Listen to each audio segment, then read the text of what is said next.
Hi guys, so the Traditional Unionist Voice, or the TUV, are, I have to be careful with my words here. Now the TUV are hypocrites. They will say that they can't sign a declaration which Sinn Féin was the co-signer of because Sinn Féin and the IRA are one of the same.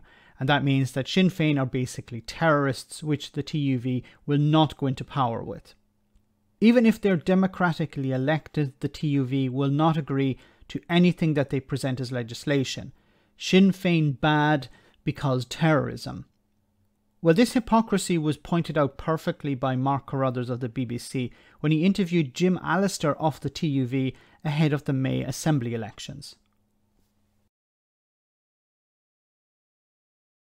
When you were invited to sign a letter alongside other party leaders, you declined, and a spokesperson for you said you wouldn't sign anything along with Michelle O'Neill or any other Sinn Féin figure. That's fair enough, isn't it? That is fair enough. OK. But just a few months earlier, you were happy to sign an anti-protocol pledge and appear shoulder to shoulder in a promotional video with Councillor Billy Hutchinson, the PUP leader, who is an unrepentant, self-confessed double murderer. How do you justify that? Well, let's be very clear. What I did in September was sign a declaration of unalterable rejection of the protocol. And he was also one of the signatories. He also signed that. That's a matter for him. But his status and his position does not taint or alter my position. Yeah, but the same logic you're employing for signing that could have been employed for signing the letter alongside Michelle O'Neill about double jobbing, but you wouldn't. And I'm just asking you why not. Well, TV has no truck with Sinn Féin or those who continue to justify the vicious, vile murders of our citizens. Okay, this is insane. Okay, so Sinn Féin were putting forward a motion, well, not Sinn Féin, but others, including Sinn Féin, were putting forward a motion, a letter, to end double jobbing. Now, double jobbing is where you have an MP working also as a local representative, or vice versa, a local representative working also as an MP. And you end up with a politician having two salaries, and of course them splitting their work between their role as an MP and their role as a local representative. Now, fortunately, it was voted against, or it wasn't actually brought forward by the government, so it failed. Okay, in the sense that double jobbing has been gotten rid of; it's not going ahead. The DUP and the TUV, it seems, were supportive of that, or at least the DUP. Now, the double jobbing is not controversial. It's not a controversial issue. Politicians should have one job. And Jim Allister of the TUV would not sign it because Sinn Féin were one of the co-signers. Because Sinn Féin are terrorists. Okay, so that's his logic. But Billy Hutchinson, the leader of the PUP, Progressive Unionist Party, used to be a member of a loyalist paramilitary group. And while he was a member, he murdered two people. And he's not come out and said, I'm sorry about that. I apologize. I did the wrong thing. No, he's unrepentant, as Mark Carruthers has pointed out here.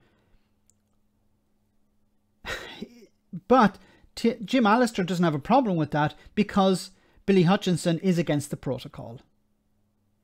So when it comes to double jobbing, and Sinn Féin are a co-signer of that, the TUV want nothing to do with that because Sinn Féin are like the IRA and they're terrorists. While on the other side, you have a guy who literally killed people. Jim Allister doesn't have a problem with that because he's against the protocol. And just for a moment, I think the majority of people in Sinn Féin today, the representatives, have no connection to the IRA. Now, there are people, senior members, who, the older ones, who had connections, direct connections maybe to the IRA, okay. But if you have junior members now, or, well, people who are pretty high up in the party as well, younger people who have no connections to the IRA, were not involved in any violence back in the 1970s, 80s, or 90s,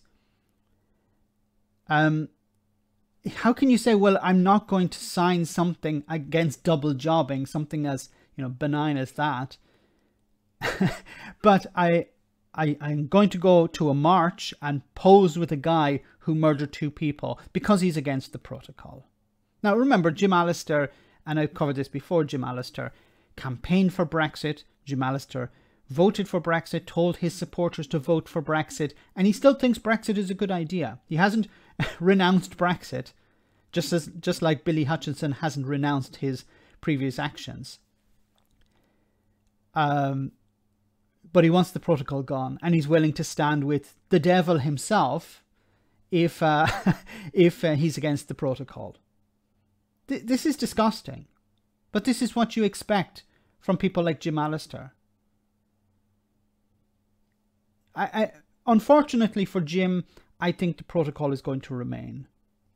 He's banking on Boris Johnson to come through. He's banking on Liz Truss, Brandon Lewis. I don't know who else he's hoping will be honest with him and say, yes, we'll trigger Article 16 on your behalf. Because it doesn't benefit the British government.